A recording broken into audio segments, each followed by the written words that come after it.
नमस्कार मित्रांनो, good morning.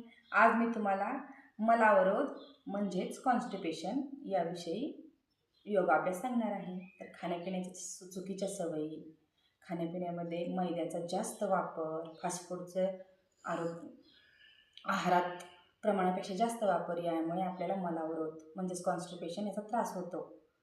तर त्याच्यासाठी मी आपल्याला योगासन सांगणार. त्याच्यासाठी आपल्याला पवनमुक्तासन, बालासन, धनुरासन ही आसने उपयोगी पडतात.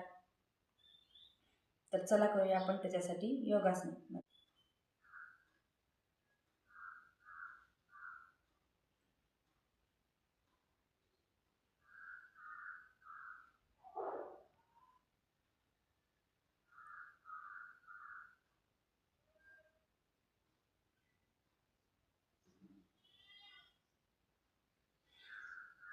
युक्त पदार्थांचा, फळांचा आहारामध्ये आपल्याला जास्त समावेश करायचा आहे आणि पाणी पण भरपूर प्यायचं आहे.